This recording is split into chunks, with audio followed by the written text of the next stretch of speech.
Hello dear students. Today we are going to learn and understand how to solve practice set 47 of chapter number 12 perimeter and area from 7th standard mathematics.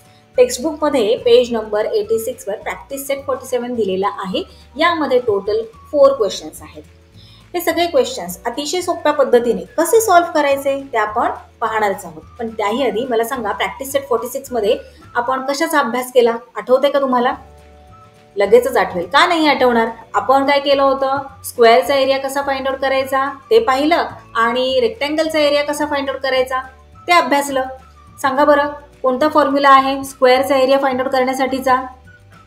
Area of a square is equal to yes side into side. Very good. आता मला सांगा रेक्टँगलचा area find out करण्यासाठीचा formula कोणता आपण use करतो? Area of a rectangle is equal to very good length into breadth. आता practice set 47 मध्ये आपण क्यूब आणि क्यूबाइड या दोन शेप्सचा एरिया कसा फाइंड आउट करायचा ते पाहणार आहोत. आता मला सांगा क्यूब कसा असतो आणि क्यूबाइड कसा असतो हे तुम्हाला आठवतंय का? या आधीच्या क्लासेसमध्ये आपण अभ्यास केलेला आहे. हे पहा अशा प्रकारच्या शेपला काय म्हणतात? क्यूब. 3D शेप आहे की नाही? हा काय म्हणतात त्याला? क्यूब म्हणतात. हो ना. क्यूबमध्ये किती सरफेसेस असतात? तुम्ही म्हणाल 6 सरफेसेस असतात. हो की नाही? तुम्हाला सगळं आठवतंय. इथे पहा हा जो आपल्याला समोर दिसतोय हा आहे क्यूबचा फर्स्ट सरफेस. त्यानंतर याच्या अपोजिट साईडला सेकंड सरफेस असतो बरोबर याच्या मागे. त्यानंतर हा जो इथला आहे सरफेस तो एक सरफेस बरोबर. थर्ड सरफेस याच्या अपोजिट साईडला म्हणजे या क्यूबच्या खाली फोर्थ सरफेस बरोबर. आता या साईडचा हा जो सरफेस आहे हा फिफ्थ सरफेस आणि याच्या अपोजिट साईडचा या साईडला जो असणार आहे तो असणार आहे सिक्स्थ सरफेस. क्यूबला किती सरफेसेस असतात? 6 सरफेस असतात बरोबर. आणि आणखी एक विशेषता काय आहे? स्क्वेअर आणि क्यूब या दोघांमध्ये काय संबंध आहे? क्यूबचे प्रत्येक सरफेस हे स्क्वेअर असतात. ही सगळ्यात मोठी विशेषता आहे. म्हणून तर याला क्यूब असं म्हणतात. आलं का लक्षात? क्यूबचा प्रत्येक सरफेस हा स्क्वेअर असतो. गोष्ट ही लक्षात ठेवायची आहे, विसरायची नाही. म्हणून तर याला क्यूब असं म्हणतात. चला आता क्यूब म्हणजे काय हे तुम्हाला कळालं. आता पाहूयात क्यूबाइड कशाला म्हणतात. हे पहा अशा प्रकारच्या शेपला क्यूबॉइड असं म्हणतात. जसं की मी तुम्हाला सांगितलं क्यूबचा प्रत्येक सरफेस हा स्क्वेअर असतो म्हणून त्याला क्यूब म्हणतात. तर क्यूबाइडचा प्रत्येक सरफेस हा रेक्टँगल असतो म्हणून त्याला क्यूबॉइड म्हणतात. आता इथे पहा ज्याप्रमाणे क्यूबला 6 सरफेसेस आहेत त्याचप्रमाणे क्यूबॉइडचे सुद्धा 6 सरफेस असतात. हा फ्रंट सरफेस याच्या अपोजिटवाला सेकंड सरफेस झाला. हा 1 अपोजिट साईडचा 2 त्यानंतर हा टॉपचा 3 झाला. याच्या खालचा अपोजिट साईडचा याच्या हा टॉप सरफेस झाला आणि हा खालचा जो असणार आहे तो बॉटम सरफेस. किती सरफेसेस झाले आता इथे एकूण मिळून? 4 सरफेसेस झाले की नाही? आता हा इकडचा या साईडचा 5th सरफेस आणि याच्या अपोजिट साईडचा या साईडचा 6th सरफेस. क्यूबॉइडला सुद्धा 6 सरफेस असतात आणि याचे प्रत्येक सरफेस हा कोणत्या शेपचा असतो? प्रत्येक सरफेस क्यूबॉइडचा रेक्टँगल शेपचा असतो. मुलांनो आता तुम्हाला क्यूब आणि क्यूबॉइड हे कसे असतात यांच्यामध्ये काय फरक आहे ते चांगलं कळालं असणार. मला काही थिंग्स सांगता का तुम्ही आता क्यूब शेपच्या असणाऱ्या? हे पहा या सगळ्या थिंग्स क्यूब शेपच्या आहेत हो की नाही? आता क्यूबॉइड शेपच्या थिंग्स सांगा.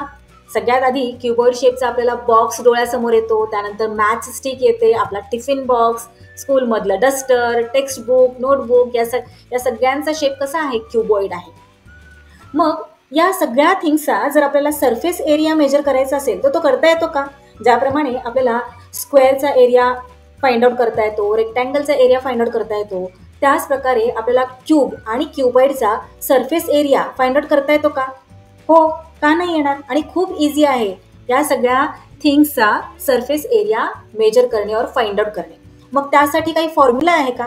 तर हो, ज्या प्रकारे स्क्वेअरचा एरिया फाइंड आउट करण्यासाठीचा फॉर्म्युला आहे, रेक्टँगलचा एरिया मेजर करण्यासाठीचा फॉर्म्युला आहे, त्याच प्रकारे क्यूबचा सरफेस एरिया मेजर करण्यासाठी सुद्धा फॉर्म्युला आहे आणि क्यूबॉइडचा सरफेस एरिया मेजर करण्यासाठीचा सुद्धा फॉर्म्युला आहे. आता इथे मी सरळ तुम्हाला तो फॉर्म्युला सांगू शकते आणि म्हणू शकते की तुम्ही पाठ करा. पण काय होईल जर आपण तो फॉर्म्युला समजून घेतला तर आपल्याला तो फार काळ लक्षात राहील, बाय हार्ट आपल्याला लक्षात राहील, हो की नाही. आपण तो फॉर्म्युला कधी विसरणारच नाही. चला तर मग समजून घेऊयात आधी फॉर्म्युला, की क्यूबचा सरफेस एरिया फाइंड आउट करण्यासाठीचा फॉर्म्युला काय आहे, म्हणजे आपल्याला तो कायम लक्षात राहील. हे पहा, इथे हा क्यूब आहे. आता इथे सगळे सरफेस आपल्याला व्यवस्थित दिसत आहे, बरोबर. कोणकोणते सरफेस आहेत, जसं की मी तुम्हाला आधी सांगितलं की क्यूबचे सगळे सरफेस हे कोणत्या शेपचे असतात, स्क्वेअर शेपचे असतात. प्रत्येक सरफेस हा स्क्वेअर असतो. चला आपण पाहूयात आता इथला प्रत्येक सरफेस आपण पाहूयात. हे पहा, इथे आपण नाव देऊयात म्हणजे आपल्याला प्रत्येक स्क्वेअरला बाजूला काढता येईल. आता इथे हा पहा, हा फर्स्ट स्क्वेअर आहे या क्यूबचा. तर कोणता आहे, ABCD, इथे राईट करून घेऊयात, स्क्वेअर ABCD. नेक्स्ट स्क्वेअर कोणता आहे या क्यूबमध्ये, हे पहा, हा वरचा, नाव लिहून घेऊयात इथे, EFGH, बरोबर, EFGH. आता नेक्स्ट मला दाखवा कोणता आहे, हा बॉटमचा स्क्वेअर, हा टॉपचा झाला. आता हा पहा, इथे हा फ्रंट स्क्वेअर, याच्या अपोजिटचा बॅक स्क्वेअर, हो ना, नाव लिहून घेऊयात इथे आपण, ABHE. याच्या अपोजिटचा स्क्वेअर कोणता असणार आहे, हे पहा, इथे दिसतोय का तुम्हाला, FDCG. राईट करूयात इथे. आता इकडे बघा, हा जो साईडचा सरफेस आहे हा पण एक स्क्वेअरच आहे ना. चला राईट करूयात इथे, स्क्वेअर EFDA. या स्क्वेअरचा अपोजिट साईडचा हा स्क्वेअर, क्यूबचा हा सरफेस, बरोबर. सो राईट करूयात इथे, स्क्वेअर HGCB. आता आपण इथे सगळे 6 स्क्वेअर राईट करून घेतलेले आहेत. हे 6 स्क्वेअर म्हणजे या क्यूबचे 6 सरफेस आहेत. आलं लक्षात. आता आपल्याला काय करायचं आहे, या क्यूबचा सरफेस एरिया फाइंड आउट करायचा आहे. मग तो कसा करणार, येस, तुमच्या बरोबर लक्षात येत आहे. आता हे सगळे काय आहेत, हे सगळे स्क्वेअर आहेत, बरोबर. आणि या प्रत्येक स्क्वेअरचा एरिया जर आपण ऍड केला तर आपल्याला आपोआपच या क्यूबचा एरिया मिळणार आहे, हो की नाही. किती स्क्वेअर आहेत या क्यूबमध्ये, 6 स्क्वेअर आहेत. आणि या 6 स्क्वेअरचा एरिया म्हणजेच या पूर्ण क्यूबचा एरिया, सरफेस एरिया. आलं लक्षात. चला मग इथे आपण राईट करूयात, area of square ABCD is equal to काय, साईड इंटू साईड. आता इथे ही जी साईड आहे, साईड AB, याला जर आपण L घेतलं तर या क्यूबच्या सगळ्याच साईड L असणार आहेत, कारण तुम्हाला माहित आहे, बरोबर, सगळ्या इक्वल लेंथच्या असणार आहेत side, or edges, we can say edges. मग काय राईट करणार इथे आपण, area of square ABCD is equal to L into L. L किती टाइम्स मल्टिप्लाय होतोय, 2 टाइम्स होतोय की नाही. याचाच अर्थ आपण याला L स्क्वेअर असं सुद्धा राईट करू शकतो. आता स्क्वेअर EFGH याचा एरिया काय येणार, सेमच येणार, जो ABCDचा आलाय तोच येणार, कारण हे सगळे स्क्वेअर इक्वल लेंथचे आहेत, सारखेच आहेत, हो ना. सो L इंटू L म्हणजेच L स्क्वेअर. त्याचप्रमाणे हा नेक्स्ट स्क्वेअर येणार, L इंटू L म्हणजेच L स्क्वेअर. त्याचप्रमाणे बाकीचे हे जे सगळे स्क्वेअर आहेत त्यांचा एरिया सुद्धा अशाच प्रकारे येणार. आता या सगळ्या स्क्वेअरचा जो एरिया आहे तो आपण ऍड केला तर आपल्याला काय मिळतं, surface area of a cube. चला इथे आपण राईट करून घेऊयात, total surface area of a cube is equal to sum of areas of 6 squares. चला सम करूयात, 6 स्क्वेअरचा एरिया इथे आपण फाइंड आउट केलेला आहे की नाही, तो सगळे इथे आपण ऍड करूया. So L square plus L square, 6 times L square करायचं आपल्याला. येस, आता हे L स्क्वेअर किती टाइम्स ऍड होत आहेत, 6 टाइम्स ऍड होत आहेत, बरोबर. म्हणजे किती L स्क्वेअर झाले, 6 L स्क्वेअर झाले, ओके नाही. आता 6 L स्क्वेअर यालाच आपण 6 मल्टिप्लाइड बाय L स्क्वेअर असं सुद्धा राईट करू शकतो. मग आता इथे आपल्याला काय फॉर्म्युला मिळालेला आहे, क्यूबचा सरफेस एरिया फाइंड आउट करण्याचा, total surface area of a cube is equal to 6 multiplied by L square, or we can say side square. आलं लक्षात. प्रॅक्टिस सेट 47 मधील फर्स्ट क्वेश्चन काय दिलेला आहे आपल्याला, find the total surface area of cubes having the following sides. आता इथे आपल्याला काय दिलेलं आहे की क्यूबच्या साइड्स दिलेल्या आहेत, त्यावरून आपल्याला क्यूबचा सरफेस एरिया फाइंड आउट करायला सांगितलेला आहे. फर्स्ट साईड दिलेली आहे 3 सेंटीमीटर, म्हणजे हा एक क्यूब आहे आणि त्याची साईड आहे 3 सेंटीमीटर. मग याचा आपल्याला या क्यूबचा आपल्याला सरफेस एरिया फाइंड आउट करायला सांगितलेला आहे. किती इझी आहे, आपल्याकडे फॉर्म्युला आहे बरोबर, त्यावरून आपण सरफेस एरिया क्यूबचा इझिली फाइंड आउट करू शकतो. चला सांगा बरं मला फॉर्म्युला लक्षात आहे ना. Total surface area of a cube is equal to 6 multiplied by L square or we can say side square.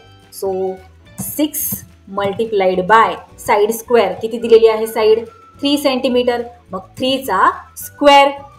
Next step मध्ये 6 मल्टीप्लाइड बाय 3 चा काय स्क्वेअर आहे 3 3 जार 9. स्क्वेअर म्हणजे काय 3 raised to 2. 3 किती टाइम्स मल्टिप्लाय होणार 2 टाइम्स बरोबर. 3 मल्टीप्लाइड बाय 3 3 3 जार 9. आता 6 मल्टीप्लाइड बाय 9 किती झाले 6 9 जार व्हेरी गुड 54. आता आपल्याला काय करायला सांगितलेलं आहे, आपल्याला एरिया फाइंड आउट करायला सांगितलेलं होतं की नाही.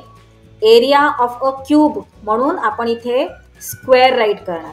आता युनिट काय होते इथे साईडचे युनिट सेंटीमीटर आहे, म्हणून इथे आपण सेंटीमीटर राईट करणार. सो आपले फायनल आन्सर काय आले या क्वेश्चनचे 54 स्क्वेअर सेंटीमीटर्स. सेकंड क्यूबची साईड दिलेली आहे 5 सेंटीमीटर्स. हा क्यूब आहे आणि याची साईड दिलेली आहे 5 सेंटीमीटर्स. चला आपल्याला सरफेस एरिया फाइंड आउट करायचा आहे. त्यासाठी सगळ्यात आधी आपण फॉर्म्युला राईट करतो. Total surface area of a cube is equal to 6 multiplied by side square. Next स्टेपमध्ये 6 multiplied by side square. Side किती दिलेली आहे 5 सेंटीमीटर्स. 5चा स्क्वेअर म्हणजेच काय 5 किती टाइम्स मल्टिप्लाय होतोय 2 टाइम्स मल्टिप्लाय होतोय, म्हणजे 5 5 जार 25. So 6 multiplied bye 25. 25 6 जार किती 25 6 जार 150. आता इथे युनिट कोणते राईट करणार, आपण क्यूबचा काय फाइंड आउट करतोय एरिया फाइंड आउट करतोय, म्हणून स्क्वेअर इथे राईट करणार. आता स्क्वेअरच्या नंतर काय राईट करणार, कोणतं युनिट राईट करणार, इथे साईडचं युनिट काय आहे सेंटीमीटर आहे ना, मग इथे सुद्धा आपल्याला सेंटीमीटरच राईट करावं लागणार. So 150 square centimetres. चला नेक्स्ट पाहूयात. आता इथे 3 नंबरला डेसिमल मध्ये आहे नंबर हो की नाही. क्यूबची जी साईड दिलेली आहे ती काय दिलेली आहे 7.2 मीटर आणि इथे युनिट पण पहा. फर्स्ट 2 साईड्समध्ये सेंटीमीटर हे युनिट होते, तर आता या थर्ड नंबरच्या साईडमध्ये मीटर हे युनिट आहे. डेसिमल पॉईंट सुद्धा आलेला आहे आणि युनिट सुद्धा इथे बदललेला आहे मीटर आहे. लक्षात ठेवायचं आहे युनिट कोणत्याही क्वेश्चनमध्ये खूप इम्पॉर्टंट असते, व्यवस्थित लक्ष देऊन सॉल्व्ह करायचे. आता चला फर्स्ट थिंग आपल्याला काय करायचे आहे तर फॉर्म्युला राईट करून घ्यायचा आहे. Total surface area of a cube is equal to 6 side square. चला व्हॅल्यू सबस्टिट्यूट करूयात. सो 6 मल्टीप्लाइड बाय साईड काय आहे 7.2. सो 7.2चा स्क्वेअर. आता नेक्स्ट स्टेपमध्ये आपल्याला काय करायचं आहे 6 मल्टीप्लाइड बाय 7.2चा स्क्वेअर. 7.2चा स्क्वेअर म्हणजे काय तर 7.2 किती टाइम्स मल्टिप्लाय होतो 2 टाइम्स मल्टिप्लाय होतो. चला स्क्वेअर फाइंड आउट करूयात मग 7.2चा. त्यासाठी काय करावं लागणार आहे आपल्याला 7.2ला 7.2ने मल्टिप्लाय करावं लागणार. जेव्हा डेसिमल पॉईंट नंबरमध्ये असतो आणि त्यांचे आपल्याला मल्टिप्लिकेशन करायचे असते तेव्हा आपण काय करतो डेसिमल पॉईंट थोड्या वेळासाठी आपण बाजूला ठेवतो. हे पहा अशा प्रकारे. सो इथे 72 मल्टिप्लाइड बाय 72 असे आपण करतो. मल्टिप्लिकेशन केल्यानंतर इथे आपल्याला प्रोडक्ट मिळालेला आहे 5184. आता पुन्हा आपल्याला डेसिमल पॉईंटला बोलवायचं आहे.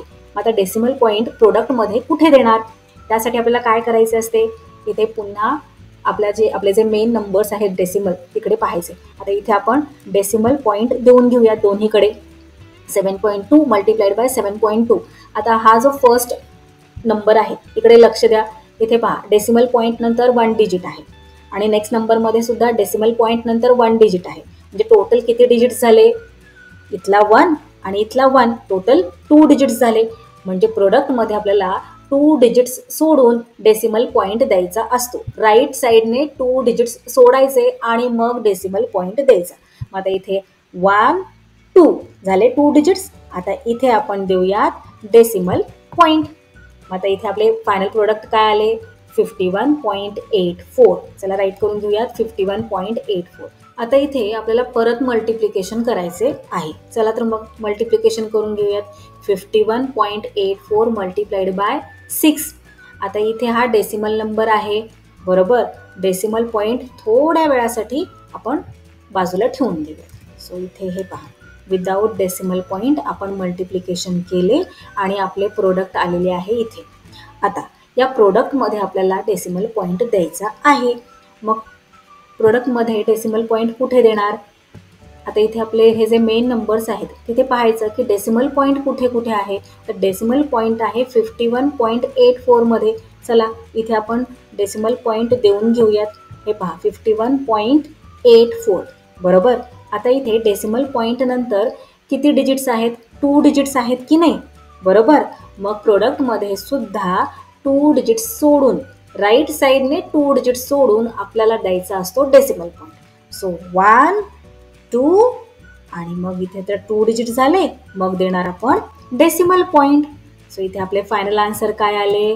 311.04. आता इथे आपण क्यूबचा एरिया फाइंड आउट करत आहोत, म्हणून इथे राईट करणार स्क्वेअर. आणि आता इथे साईडचे, ही जी क्यूबची साईड दिलेली आहे त्याचे युनिट काय आहे? मीटर आहे. सो सेम युनिट आपल्याला इथे आन्सरमध्ये सुद्धा राईट करायचे आहे, मीटर. सो फायनल आन्सर काय झाले? 311.04 स्क्वेअर मीटर. हा काय झाला? एरिया झाला या क्यूबचा. चला 4th नंबरला साईड दिलेली आहे 6.8 मीटर. फॉर्म्युला राईट करून घेतला, 6 इंटू साईड स्क्वेअर. चला नेक्स्ट स्टेपमध्ये राईट करणार आपण 6 मल्टिप्लाइड बाय साईड किती दिलेली आहे? 6.8. सो 6.8चा स्क्वेअर, साईडचा स्क्वेअर, साईड दिलेली आहे 6.8 म्हणून 6.8चा स्क्वेअर.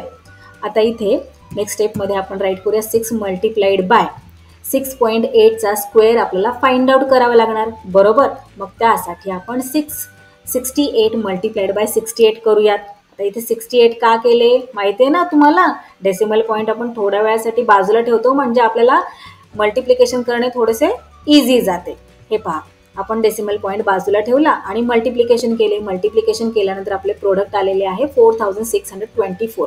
आता फायनल प्रोडक्टमध्ये तर आपल्याला डेसिमल पॉईंट विसरायचा नाही आहे. जर फायनल प्रोडक्टमध्ये डेसिमल पॉईंट विसरलो तर टीचर सुद्धा आपले मार्क्स इझिली कट करून टाकतील, विसरतील आपल्याला मार्क्स द्यायला, कारण आपण रॉंगच केलेलं आहे, हो ना. त्यामुळे डेसिमल पॉईंट द्यायचा विसरायचा नाही आहे.